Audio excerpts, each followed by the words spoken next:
को बंद कर लेंगे। मन को परमात्मा से जोड़ेंगे, परमात्मा का भाव हृदय में बनाएंगे। ईश्वर हमारे जीवन के आधार हैं। हम सबको देख सुन जान रहे हैं। हमारी समस्त संपदा, हमारा जीवन, हमारा शरीर और ये संसार सब भगवान का है। उनकी व्यवस्था से, उन्हीं की कृपा से हम आत्माएं शरीर में हैं और शरीर के द्वारा स्वयं को और संसार को समझ रहे हैं, जान रहे हैं। उन भगवान को मन में रखते हुए प्रभु नाम का स्मरण करेंगे।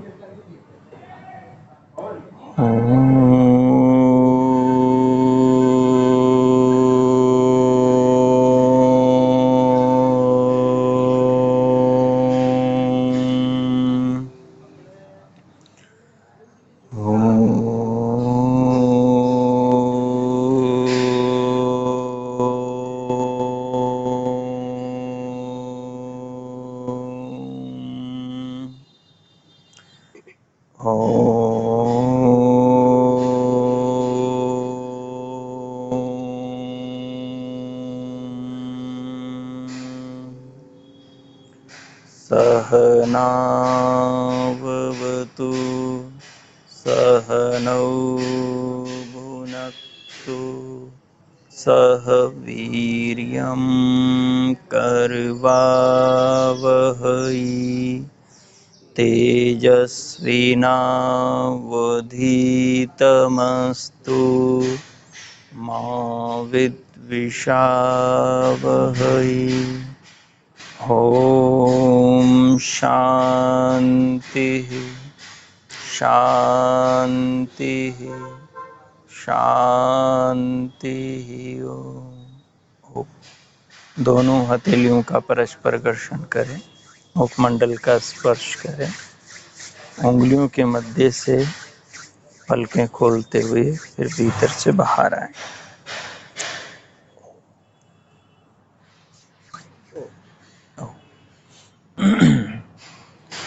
योग दर्शन की द्वितीय कक्षा में आप सभी साधक साधिकाओं का हार्दिक स्वागत है।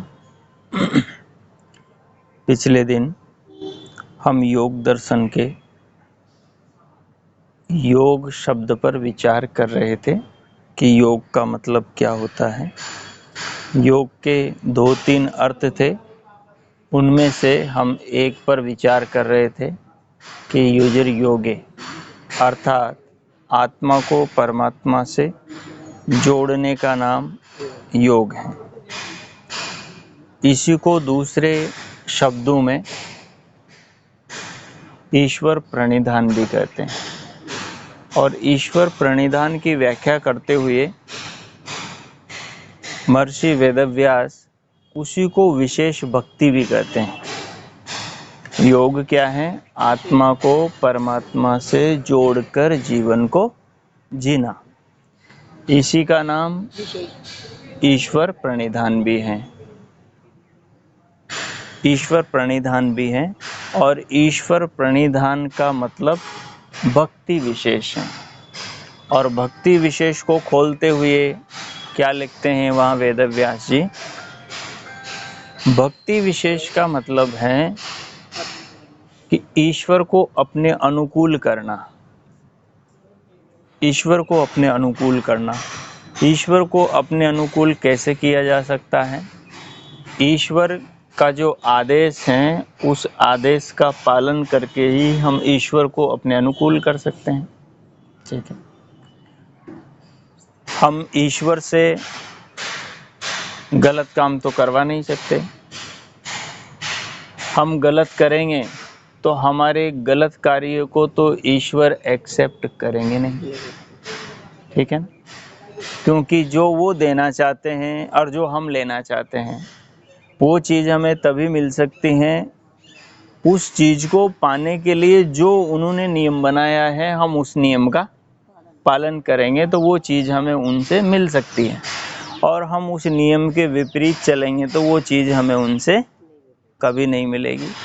किसी व्यक्ति को कोई व्यक्ति यदि गाली निकाले और गाली निकाल कर वो उनका सम्मान पाना चाहें तो क्या संभव है? कभी संभव नहीं। किसी की बुराई करके, निंदा करके, आलोचना करके यदि हम उसी व्यक्ति से अपने प्रति सम्मान पाना चाहें तो कभी संभव नहीं है। हाँ, वो व्यक्ति जो चाहता है वो करके हम उसका स्नेह पा सकते हैं, उससे सम्मान पा सकते हैं, उससे आदर पा सकते हैं। जो लोग के अंदर व्यवहार की उत्कृष्ट शैली है, जो व्यवहार की उत्तम व्यवस्था, आदर्श व्यवस्था है, वही व्यवहार जब हम परमात्मा के साथ में करते हैं तो फिर परमात्मा से वो सब चीज़ें हमें मिलने लगती हैं जो उन व्यवहारों के करने से ईश्वर ने देने का विधान कर रखा है। आगे हम योग दर्शन में पढ़ेंगे यम और नियमों के बारे में। योग दर्शन के अंदर यम और नियमों का जो विधान किया वो चारों वेदों का निचोड़ है कि मनुष्य को जीवन में कैसे जीना चाहिए। जो चारों वेदों में जो मनुष्य के लिए ईश्वर ने कर्तव्य कर्म ठहराए हैं, कर्तव्य कर्मों का उपदेश दिया है, उनको महर्षि पतंजलि ने मानो सब जगह से चुन चुन कर इकट्ठे करके नए सूत्रों में पिरो दिया और वहाँ पर लिख दिया कि यदि आप अपने सामाजिक जीवन को ईश्वर के आदेश के अनुरूप बनाना चाहते हैं तो फिर आप यमों का पालन करो। अपने सामाजिक जीवन को यदि हम ईश्वर के आदेश वेद के अनुसार बनाना चाहते हैं तो फिर हमें यमों का पालन करना पड़ेगा। ठीक बात है। हाँ, यदि हमने यमों का पालन किया तो सबसे पहले यम और नियमों का जो मूल आधार है, जो यम नियमों में से किसी का भी पालन न करने पर खंडित हो जाता है। जैसे नींव है एक भवन की, ठीक है। अच्छा, नींव में कमी रखेंगे तो भवन के स्थिर रहने की संभावना है? नहीं है ना। तो 10 यम और नियम है, 5 यम है, 5 नियम है। इन 10 में सबसे जो मुख्य है, नींव है, सबका आधार है, वो अहिंसा है। अहिंसा है। तो वहाँ व्यास जी क्या कहते हैं कि भाई जो ये अहिंसा है, इस एक अहिंसा को ही पूर्ण रूप से शुद्ध रूप में अपनाने के लिए बाकी 4 यमों का और 5 नियमों का उपदेश किया है।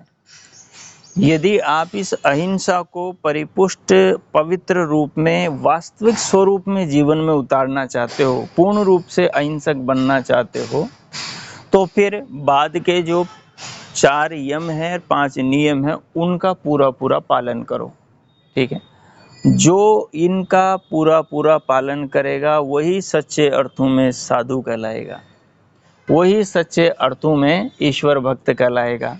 उसी की उपासना भक्ति होगी, उपासना होगी, उसी की संध्या होगी, उसी का कर्म सार्थक होगा और उसी के कर्म का ठीक ठीक उस कर्म को करने का जो फल का विधान है वो फल उसे ही प्राप्त होगा। जो बाद के यम और नियमों का ठीक से पालन करेगा, उसी की जो अहिंसा है वो ठीक होगी। यदि सपोज करो आप भवन बना रहे हैं और भवन बना रहे हैं तो सबसे पहले नीचे नीचे क्या डालते हैं? नींव डालते हैं। और नींव में हम क्या डालते हैं? ज़्यादा सीमेंट रखते हैं, ठीक है, बजरी रखते हैं, जिससे नींव मजबूत हो। ठीक है। नींव में कई चीज़ें। अभी ये अहिंसा क्या है? आध्यात्मिक जीवन की नींव है। अहिंसा क्या है? सामाजिक जीवन की नींव है। यदि अहिंसा का पालन करोगे तो आप अच्छे इंसान बन सकते हो, और अहिंसा का पालन नहीं करोगे तो आप अच्छे इंसान नहीं बनोगे। परमात्मा आपको स्वीकार तभी करेंगे, परमात्मा आप पर कृपा तभी करेंगे। परमात्मा ने जो मनुष्य के लिए इस संसार में सबसे ऊंची चीज़ जो रख रखी है देने के लिए, वो तभी प्राप्त होगी जब हम अहिंसा को पूर्ण रूप से शुद्ध रूप में पालन करेंगे। अहिंसा का स्वरूप बताते हुए व्यास जी महाराज क्या कहते हैं? वो वहाँ कहते हैं, सर्वथा सर्वदा सर्वभूतानाम अनभिद्रोह अहिंसा। सर्वथा और सर्वदा दो शब्द है, सर्वथा और सर्वदा, ठीक है, हर प्रकार से और हर समय। सर्वदा हर समय और सर्वथा हर प्रकार से। हाँ, किसी भी प्रकार से, किसी भी समय, किसी भी प्राणी को दुख पहुंचाने के लिए चिंतन नहीं करना, उसका नुकसान करने के लिए चिंतन नहीं करना अहिंसा है। नुकसान हम कर रहे हैं वो तो हिंसा है ही सही। नुकसान के बारे में हम सोच रहे हैं कि किसी का मैं कैसे नुकसान करूं, उसके बारे में सोच रहे हैं, वो भी हिंसा है। क्योंकि जो सोचेगा वही हिंसक वाक्य बोलेगा। हाँ, पहले मन में विचार भाव पैदा होंगे, फिर वो वाणी में आएंगे और फिर वो व्यवहार में, कर्मों में आएंगे। ठीक है। हाँ, तो बहुत साफ सुथरी सी बात है कि यदि हमने अहिंसा का जीवन में पालन किया तो उसका फल साथ का साथ मिलता चला जाएगा, साथ का साथ मिलता चला जाएगा। देखिए, जो आपसे ईर्ष्या द्वेष करते हैं, जो दूसरे लोग आपके प्रति अपने मन में द्वेष भाव रखते हैं, आपके अहिंसा पूर्वक व्यवहार करने से वो पूरी तरह बदल जाएंगे, ये जरूरी नहीं। क्योंकि हर व्यक्ति के जन्म जन्मांतर के संस्कार उसके भीतर पड़े हुए हैं। ठीक है, आप उन्हें कितना बदलना चाहते हो, लेकिन वो उतना तब बदलेंगे जब वो आपकी बातों के अनुकूल होंगे। उनका भी स्वभाव, उनका भी नेचर हमारे अनुकूल होगा, हमारे जैसा होगा, तो वो आदमी बदल जाएगा, वो आपसे वैसा ही व्यवहार करेगा जैसा आप करेंगे। लेकिन सामने वाले में वो संस्कार ही नहीं है, उस प्रकार का वो सोचता चिंतन ही नहीं करता है, उस प्रकार का उसके जीवन का उद्देश्य ही नहीं है, परमात्मा को पाना, आत्मा को जानना, ठीक है, और नरकों से बचना, ठीक है, अगला अच्छा जीवन पाना, पापों से बचना। तो उस आदमी ने ये चीजें सोच ही नहीं रखी है, और आप ये उम्मीद करें कि मैं तो इसके साथ में अहिंसा पूर्वक व्यवहार करूंगा और ये मेरे साथ में अहिंसा पूर्वक ही व्यवहार करे, ये भी तो ऐसा संभव नहीं है। स्वामी दयानंद जी महाराज थे, वो तो बड़े ही महान आत्मा थे। उन्होंने तो परोपकार, दूसरों के कल्याण के लिए, समाज उद्धार के लिए ही अपने जीवन को पूरा ही अर्पण कर दिया था। लेकिन फिर भी लोगों ने उनको 16 बार जहर दिया, ईंटें फेंकी, पत्थर फेंका, कीचड़ फेंका, ठीक है, सांप फेंके, ठीक है, और एक ने तो दूध के अंदर सकिया जहर मिला करके, कांच पीस करके, बोले जहर से तो ये निकाल करके बच जाएगा, कांच पिला दो इसको ताकि कांच को कैसे निकालेगा। आप सोच सकते हो उस व्यक्ति के प्रति इतना द्वेष, जो व्यक्ति अपने दुश्मन को जहर देने वाले को भी जेल की बेड़ियों से आजाद करा रहा है, जेल से आजाद करा रहा है, जो पान में जहर दे रहा है उसको भी जो बेड़ियों से आजाद करा है, उस आदमी के प्रति इतनी नफरत, इतना द्वेष। इससे आप समझ सकते हो कि ये जरूरी नहीं है कि आप साधु बन जाओगे तो आपके साथ में सबका व्यवहार आप जैसा होगा। उनके व्यवहार का उनको वैसा फल मिलेगा और आपके व्यवहार का आपको वैसा फल मिलेगा। आप भी यदि सामने वाला गलत कर रहा है तो आप भी उसके साथ में गलत करने लगोगे, तो फिर आप में उसमें अंतर ही क्या रहा, फिर आपको भी वैसा ही फल मिलेगा। क्योंकि बुरा करते ही अपने भीतर का जो सिस्टम है वो बुरे संस्कार बनाने लग जाता है, और हमारा सबसे बड़ा जो दुश्मन है वो हमारा चित्त का संस्कार है। आचार्य जी, एक मिनट, फिर जो आपसे गलत व्यवहार कर रहा है, हाँ, तो हम उसको कुछ नहीं कहें, मतलब हाँ, कुछ नहीं कहें, नहीं, दुष्ट को दंड देने का अधिकार है, कहने का वो नहीं है, दुष्ट को दंड देने का अधिकार है, लेकिन जिसका अधिकार है वो दे, जिसका अधिकार है वो दे। अगर, क्योंकि शास्त्र में ये विधान है, यदि कोई हमारे व्यक्तियों को और हमारे पशुओं को यदि मारता है, उनको नुकसान पहुंचाता है, तो उन लोगों को शीशे की गोलियों से भून दो। ऐसा तो वेद का आदेश है। लेकिन जो साधना के द्वारा, साधना की नौका में बैठकर आत्मा और परमात्मा को जानना चाहते हैं, भाई उनको तो राग द्वेष से बचना पड़ेगा। तो वो क्या करें? योस्मान, बस यही है कि जो आपके साथ में दूसरा अन्याय कर रहा है, उसको भगवान के हवाले कर दो कि प्रभु तू जाने। उससे क्या होगा? आप तनाव में नहीं रहेंगे, शांत हो जाओ, उसमें उससे आप परेशान नहीं रहोगे। और यदि उस बीड़े को यदि आपने दिमाग में उठा रखा है, तो फिर रात दिन उसको उत्तर कैसे देना है, उसका नुकसान कैसे करना है, उसी में लगे रहेंगे।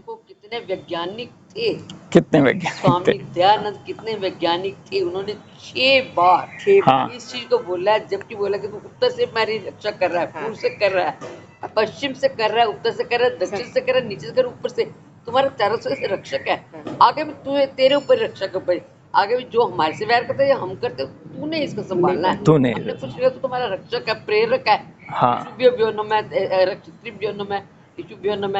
तुम्हारा रक्षक है, तुम्हारा प्रेरक है, हाँ। तुम्हारा हर तरह से हमारा अधिपति है, राजा है। लेकिन हम अब तूने इसके बारे में जो हमारे देश करता है, उसको भी तूने ही संभालना। हाँ, उसी ने संभालना। व्यक्ति के अंदर जब ये समझ आती है, व्यक्ति में जब इस समझ का उसके भीतर उदय होता है, तो फिर उसका मन शांत होने लगता है। उसका मन फिर शांत होने लगता है, क्योंकि बिना ईर्ष्या और द्वेष की प्रवृत्ति को शांत किए हम ध्यान की ओर नहीं बढ़ सकते। ठीक है। अच्छा, परमात्मा से अपनी आत्मा को जोड़ के भी नहीं रख सकते। ठीक है ना, नहीं जोड़ के रख सकते। तो आत्मा का चर्य जी, वो ईश्वर देश तो उसका है, गुण है आत्मा का, उससे बचोगे कैसे? हाँ, तो उसमें, हाँ, उसमें ऐसी चीज है कि यदि व्यक्ति इस बात को समझ लें कि मेरे जीवन का उद्देश्य क्या है, उद्देश्य क्या है, यदि इस बात को समझ लिया, अब यदि हमें मीठे फल खाने हैं इस पेड़ से, तो फिर पेड़ की रक्षा तो अपने को करनी पड़ेगी। ठीक है। हमने बीज बोया है, ठीक है, अन्न का बीज बोया है, तिल का बोया है, गेहूं का बोया है, मक्की का बीज बोया है, तो भाई उसकी रक्षा तो हमें करनी पड़ेगी। अब हमने यदि अपने भीतर साधना का बीज बो दिया है, हमने संकल्प कर लिया है, तो अपने संकल्प की रक्षा कौन करेगा? आपने जो व्रत लिया है, उस आपके व्रत की रक्षा कौन करेगा? आप ही को करनी पड़ेगी। तो वो जो रक्षा आप करेंगे, उस रक्षा के सूत्र ये यम और नियम है। अपने सामाजिक जीवन को टॉप का यदि बनाना चाहते हो, अच्छे से अच्छा बनाना चाहते हो, तो फिर आपको यमों का पालन तो पालन करने में ये लोग, ये पुस्तकें, ये सब शास्त्र, ये हमारे सहायक है। सहायक ये है, हमारे सहायक है। ये सहायक है। तो बात क्या है तत्व की? तत्व की बात ये है कि इन चीज़ों का जीवन में पालन कैसे होता है। मैंने बोल दिया, आपने सुन लिया, आपने किताब में पढ़ लिया, और आप समझो कि इनका पालन हो जाएगा? नहीं। एक बच्चे का निर्माण करने के लिए आप क्या क्या करते हैं? एक बच्चे का निर्माण करने के लिए आप क्या क्या करते हैं? सुबह से शाम तक उसका ध्यान रखते हैं कि कहीं ये गलत रास्ते पे ना जाए, किसी गलत रास्ते पर न जाएं, ये किसी गलत व्यक्ति के प्रभाव में न आ जाएं, ये कोई गलत चीज़ें देखने सुनने न लग जाएं, ये कहीं गलत चीज़ें खाने पीने न लग जाएं। ठीक है। हम इस प्रकार से उस बच्चे की रक्षा करते हैं। बस यही समझ लो, आपका मन वो बच्चा है, आपका मन वो बच्चा है। और ये इस मन के भटकने और बिगड़ने के 10 द्वार हैं। कितने द्वार हैं? 10 द्वार। ये जो ज्ञानेंद्रियां और कर्म इंद्रियां हैं, ठीक है, ये 10 द्वार इस मन के, इस बच्चे के गलत रास्ते पर जाने के द्वार हैं। अब इस बच्चे को आप जितना संभालोगे, क्योंकि बच्चा किसको बोलते हैं? जिसको बुराई से बचाया जाए। बच्चा उसको बोलते हैं जिसको बुराई से बचाया जाए। अब आप जैसे बच्चे को बुराई से बचाकर अच्छा व्यक्ति बनाते हैं, उसी प्रकार से आपको मन को बुराई से बचा करके अच्छा मन बनाना है। जिसका जितना अच्छा मन होगा, उसका उतना अच्छा दिन होगा, उसका उतना अच्छा जीवन होगा, उसका उतना अच्छा चिंतन होगा। जिसका जितना अच्छा चिंतन होगा, उसका उतना अच्छा ध्यान होगा। ठीक है। और कहते हैं जो तत्व ज्ञान है, एक तो है साधारण ज्ञान, मैंने सुना और आपके बात समझ में आ गई, ये तो मेरी बात आपके समझ में आई है। ठीक है। आपने कोई किताब पढ़ी, किताब में जिस तरीके से बात लिखी थी वो बात आपके समझ में आ गई, ये तो किताब की बात आपके समझ में आई है, लेकिन अपने जीवन की बात अभी समझ में नहीं आई। ठीक है। स्वाध्याय एक शब्द है, स्वाध्याय में स्व अध्याय, दो बातें निकलती है। एक तो शास्त्र का अध्ययन करना, दूसरा स्वयं का अध्ययन करना, अपना अध्ययन करना। ठीक है। तो शास्त्र क्या कहता है कि पहले मेरे से सीखो कि आपको अपना अध्ययन करना कैसे है। भाई मैं कहाँ खड़ा हुआ हूँ, इस बात का पता मुझे कौन देगा? शास्त्र देगा। मैं अच्छा हूँ कि बुरा हूँ, ये कौन बताएगा मुझे? शास्त्र बताएगा। मैं वेद के अनुसार हूँ या वेद के विरुद्ध हूँ, ये कौन बताएगा? शास्त्र बताएगा। ठीक है। तो पितृदेव मनुष्याणाम वेद चक्षु सनातनम, कहते हैं पितृदेव मनुष्याणाम। एक तो जो हमारे पितृदेव देवता थे, ऋषि मुनि थे। ठीक है। हमारे पितर लोग थे, राम थे, कृष्ण थे, वाल्मीकि थे, कपिल थे, गौतम थे, कणाद थे, ऋषि दयानंद थे, गुरु विरजानंद थे, जितने भी महापुरुष पीछे की परंपरा में थे, ये सब हमारे पितृजन हैं। तो महर्षि मनु क्या कहता है? पितृदेव मनुष्याणाम वेद चक्षु सनातनम। बोले जितने भी हमारे पूर्वज हैं, उनके जीवन को देखने की जो आँख है, वो भगवान का वेद है, वो भगवान का वेद है। तो हमारे पूर्वज जिस नौका में बैठकर तरे, उस नौका का नाम वेद है। अब हमें कौन बताएगा कि हमारा जीवन अच्छा है कि बुरा? वेद बताएगा। जब हम अपने पूर्वजों ने जैसे वेद का ऐनक, वेद की चश्मा पहनकर जीवन को, संसार को, सब चीज़ों को देखा, समझा, जाना, वैसे जब हम भी उस चश्मा को पहन लेंगे, उन सिद्धांतों को आगे रख के चलेंगे, तो फिर हमें भी उचित अनुचित का भेद समझ में आने लग जाएगा। उसी बात को समेट करके अत्यंत संक्षेप में यम नियमों में पतंजलि ने कहा है। इसलिए हमें क्या करना है? साधना के अंदर सफलता प्राप्त करनी है, ध्यान में गहरी उन्नति करनी है, तो हमें यम नियमों का जीवन में पालन करना होगा। अब देखो कितनी बड़ी बात आप माताओं के लिए है। पुरुषों के लिए तो बेचारों के बाहर के झंझट रहते हैं, क्योंकि ज़्यादा समाज के साथ मुकाबला तो उनको करना पड़ता है। अब महिलाएं फालतू में यदि झंझट मोल लें तो फिर एक अलग बात है। क्यों माता जी? है ना? नहीं लेनी चाहिए ना। अब ये पुरुषों का झंझट है, तो आप तो मौज में अपनी साधना बढ़ा ही सकते हैं। तो बात क्या है? बात ये है कि जितना आप गलत लोगों के संपर्क में रहेंगे, उतनी ही आपके मन की आदत बिगड़ेगी, प्रवृत्ति बिगड़ेगी। ठीक है। और जितना आप अच्छे लोगों के संपर्क में रहेंगे, उतनी ही आपकी प्रवृत्ति सुधरेगी। तो उन्होंने क्या कहा? सर्वथा सर्वदा सर्वभूतानाम अनभिद्रोह। अब ये सूत्र मिल गया अपने को। अब यदि हम पतंजलि को अपना पिता मानते हैं, साधना की राह पर प्रेरित करने वाला और आगे बढ़ाने वाला अपना गुरु मानते हैं, ठीक है, तो फिर हमें इस सूत्र को जीवन में धारण करना पड़ेगा।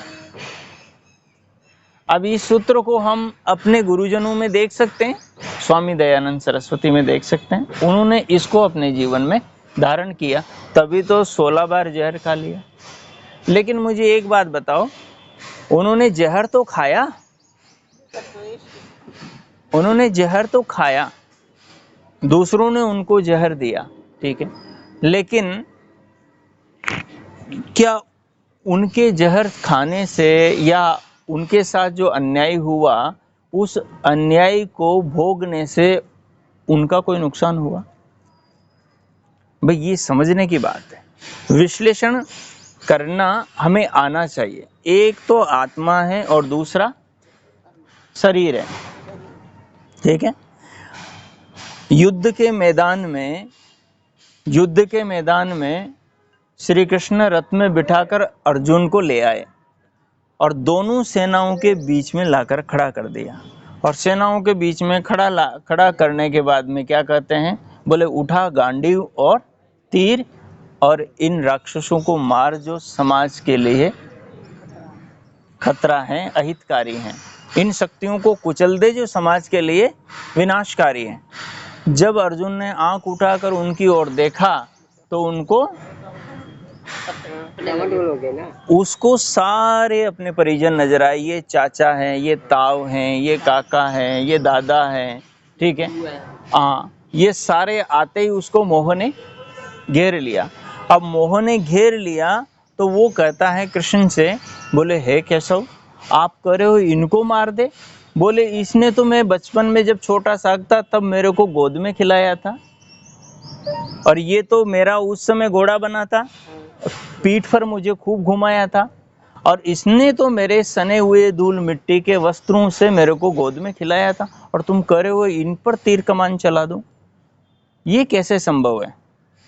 जब ये बात कही तो कृष्ण समझ गए कि इसने भयंकर मोह ने घेर लिया, और मोह का मतलब होता है अविद्या। योग दर्शन में हम पढ़ेंगे आगे, मोह का मतलब होता है साक्षात अविद्या। अविद्या ने घेर लिया साक्षात।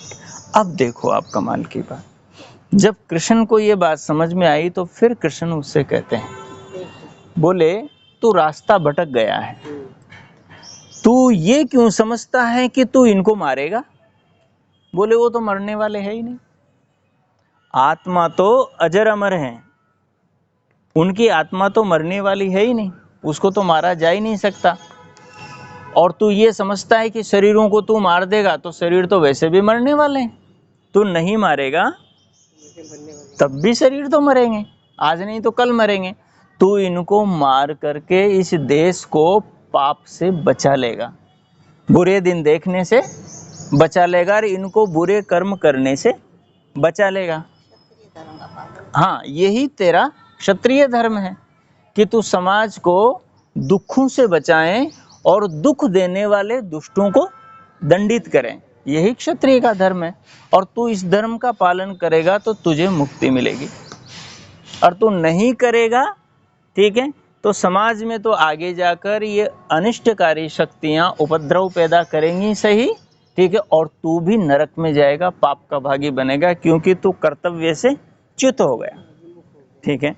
तब जाकर उसकी आंखें खुली, भाई शरीर तो मरने वाला है नहीं, आत्मा भी शरीर तो मरने वाला है ही सही, और आत्मा भी नहीं मरती, अजर अमर है, ठीक है, तब भी मरेगी, ठीक है। तो वहां उसने जो दर्शन कराया श्री कृष्ण ने अर्जुन को, उस दर्शन ने उनकी आंख खोल दी। तो ज्ञान का काम क्या है? अंधेरा दूर करना, अज्ञान के अंधेरे को दूर कर देना और ज्ञान का दीपक जला देना। हाँ, अपनी समझ में, अपनी सोच के अंदर स्पष्टता ले आना। तो क्या कहा मनु ने? वेद चक्षु सनातनम। हमारे जो पूर्वज थे जिन्होंने इस देश को विश्व गुरु बनाया और जिनकी कीर्ति, जिनका यश इतिहास के अमर पृष्ठों पर अमर हुआ, उन लोगों ने इसी वेद को अपना चक्षु बनाया, उसी के कारण से वो तरे। अब हमें भी यदि जीवन में तरना है तो वेद हमारे पास में है, शास्त्र हमारे पास में है, इनको हम चक्षु बना लें। तो वो चक्षु क्या है? पतंजलि का अहिंसा। वो चक्षु क्या है? अहिंसा। सर्वथा सर्वदा सर्वभूतानां अनविद्रोह। सर्वथा सर्वदा सर्वभूतानां अनभिद्रोह। इसका अर्थ है किसी भी समय, किसी भी प्रकार से, किसी भी प्राणी के प्रति अपने मन में उसको नुकसान पहुंचाने की भावना का न लाना। ठीक है, इसका नाम क्या है? अहिंसा है। यदि आप जीवन में साधना का भवन खड़ा करना चाहते हो तो फिर नींव आपको अहिंसा की रखनी होगी। ये नींव आपकी जितनी मजबूत होगी, आपका भवन उतना ही मजबूती से टिका रहेगा। ठीक है, अब ये भवन कैसे टिका रहेगा, इसकी रक्षा कैसे होती है, ठीक है, जैसे बच्चे की रक्षा करते हैं वैसे मन की रक्षा कैसे होती है, इसके लिए बाकी विचार हम कल की बैठक में करेंगे। ठीक है, अब हम थोड़ा ध्यान करेंगे। क्या क्या लिखना है? लिखिए, सर्वथा सर्वथा सर्वदा सर्वथा सर्वदा सर्वभूतानां सर्वभूतानां अनभिद्रोह।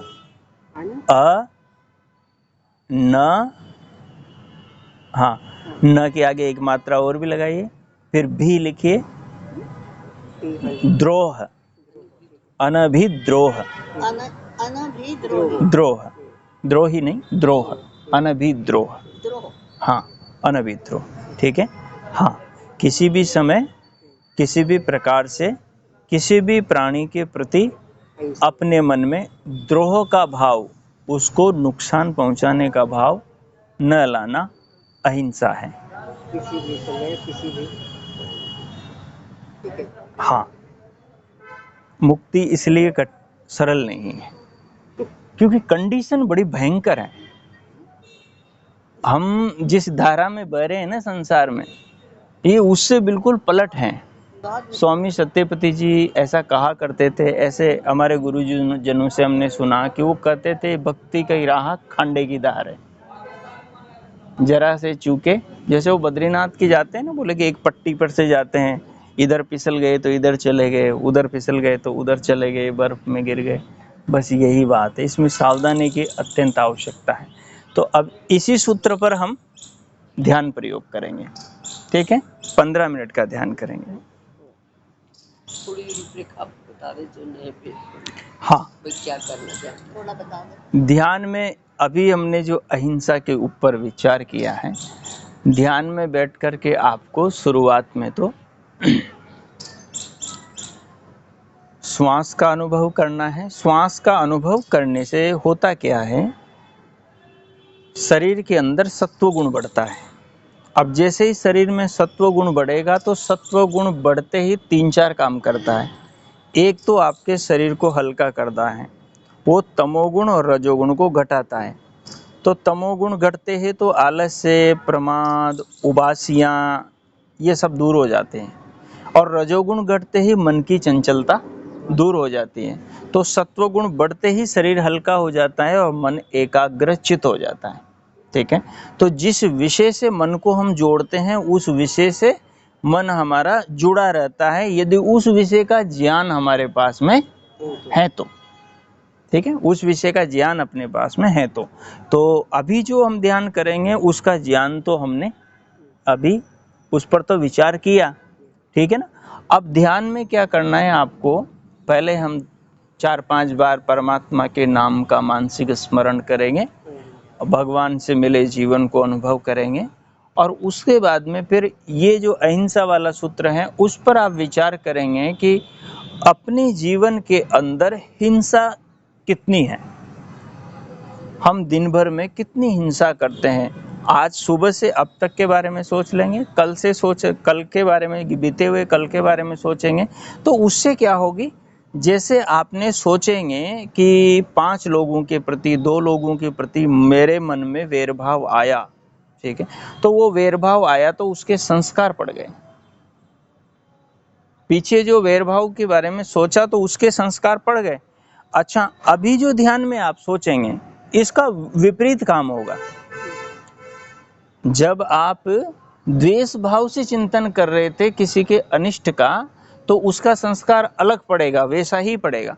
और अभी ज्ञान भाव से आपने पीछे किसी के प्रति बुरे विचार मन में लाए, उसका चिंतन करेंगे तो ये संस्कार पीछे की जो गलती हुई उस गलती के सुधार का काम करेंगे। ठीक है, हमारे मस्तिष्क के अंदर अंतःकरण में जो सिस्टम है काम करने का, जो शैली तरीका है उसका, वो इस प्रकार का है। तो ठीक है, बैठ जाएं आप। फोन तो साइलेंट मोड पे कर दे जिनके पास में हो। दोनों हथेलियों को गोद में रख लें, नेत्रों को बंद कर लें। हथेलियों को गोद में रखकर नेत्रों को बंद करके कमर, पीठ और गर्दन को सीधे रखते हुए सहज कर लें और सिर से लेकर पांव तक शरीर के सभी अंग प्रत्यंगों को शिथिल करें, अर्थात ढीले छोड़ दें।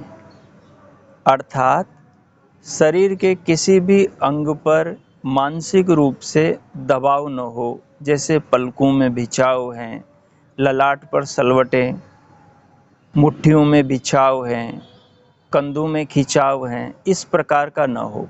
पूरे शरीर के अंग प्रत्यंगों को शिथिल कर दें, ढीला छोड़ दें। तदुपरांत शरीर को अनुभव करें।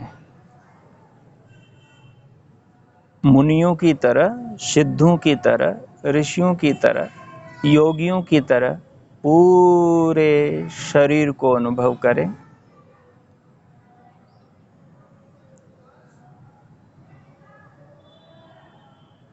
अब शरीर को अनुभव करते हुए मन से एक विचार करें कि मैं मनुष्य हूँ। संसार में आत्मा को जानने का अवसर केवल मनुष्य को मिलता है।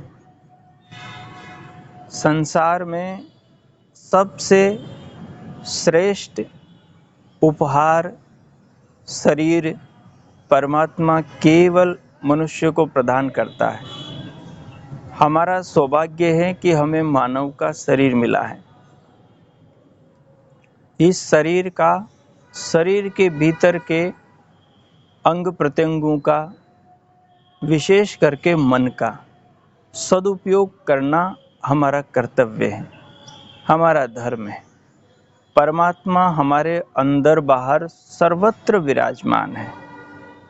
परमात्मा हमसे संसार में सभी रिश्तों, नातों, संबंधों, स्वजनों से अधिक प्रेम करने वाला है।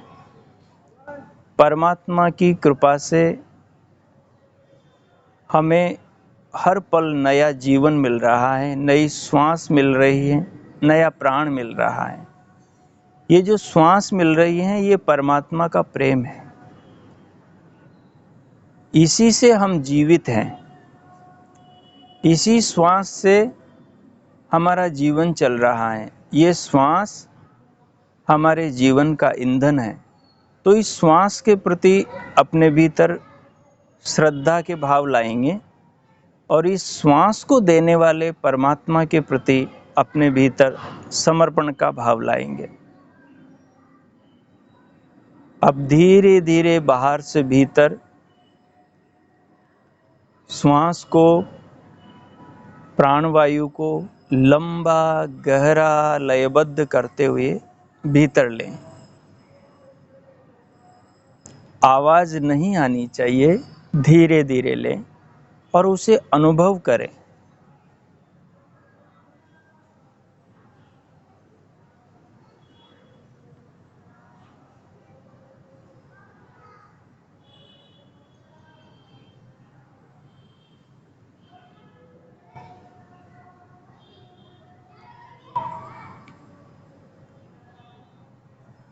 जब श्वास भर जाएं, छोड़ने का मन करें तो धीरे धीरे श्वास को, प्रश्वास को वापस छोड़ें।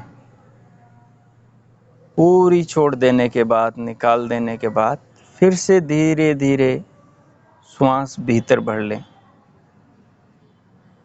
2-3 बार इस प्रकार से करें। श्वास को अनुभव करते रहें। श्वास के प्रति श्रद्धा अपने भीतर रखें। श्वास परमात्मा का प्रेम है, हृदय में ऐसा भाव रखें और श्वास को आप अनुभव कर रहे हैं। श्वास के अनुभव करने वाली आप आत्मा हैं, ऐसा भाव भी भीतर रखें।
अब श्वास को भीतर भर के, भीतर रोक के मानसिक रूप से परमात्मा के ओम नाम का जाप करेंगे।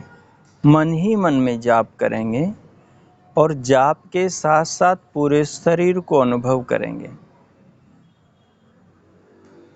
सिर से पांव तक के शरीर को अनुभव करते हुए ईश्वर के ओम नाम का मानसिक रूप से जप करें और इस जप से मिलने वाले सुख में स्वयं को डुबो दें।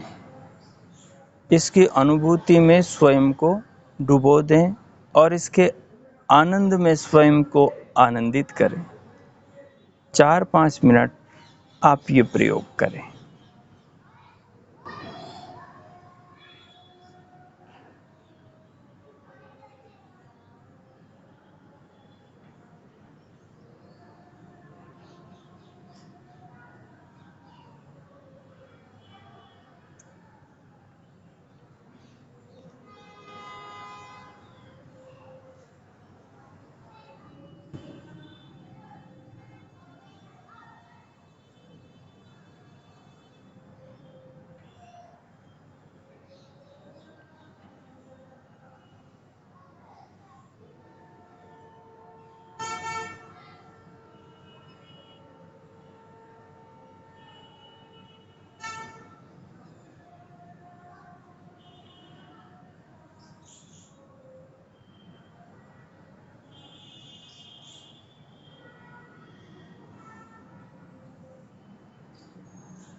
हो अब आगे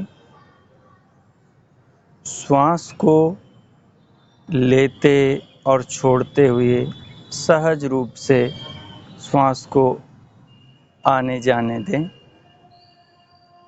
और अब अहिंसा के ऊपर चिंतन प्रारंभ करें।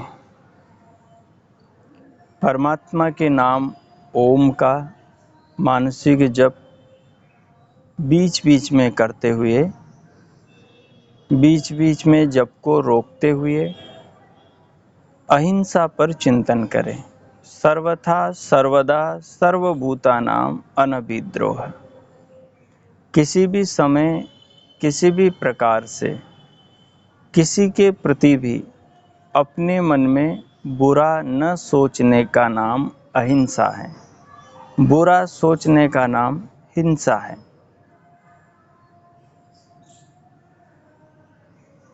विचार करें कि आज के, अब से पूर्व के व्यवहार में किसी के प्रति बुरा सोचा है क्या?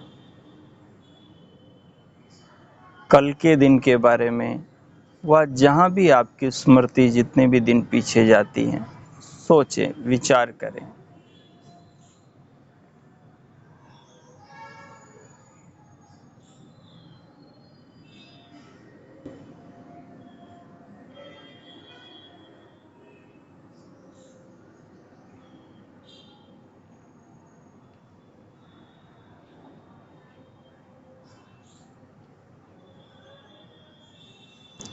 अगले 7 मिनट तक आप ये ध्यानमय चिंतन करेंगे, अहिंसा के बारे में कीजिए।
हो। इस प्रकार अहिंसा के ऊपर ध्यानमय तत्व चिंतन करते हुए अब भगवान का धन्यवाद करें और जो अहिंसा का चिंतन करके आपने अपने भीतर समझ बनाई है, इससे जो समझ में आया है उस ज्ञान को आत्मसात करें और इस जीवन के लिए प्रभु का धन्यवाद करें जो भगवान हमारे अंदर बाहर सर्वत्र विराजमान हैं और हम सबको हर पल नाना भांति से जीवन प्रदान कर रहा है। हमारे जीवन के निमित्त संसार में और अपने शरीर में नाना पदार्थों का जो नित्य निर्माण कर रहा है, समस्त खाद्य पेय वस्तुओं का और उनसे शरीर में रस रक्त मांस मज्जा आदि का, इंद्रियों की शक्तियों का और जीवन का, उन भगवान का धन्यवाद करें जो हर पल हमें प्राण प्रदान कर रहा है।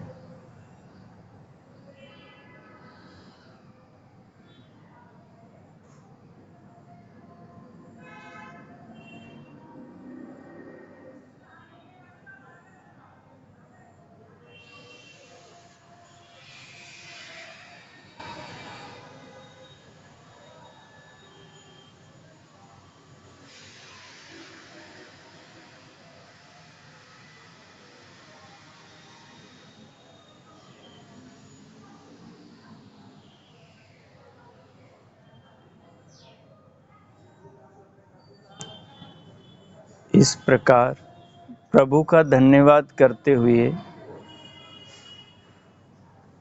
अब हम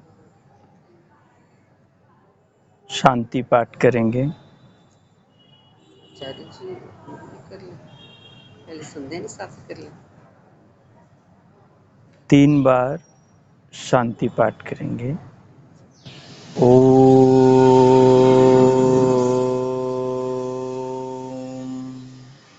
शांति शांति शांति ओम।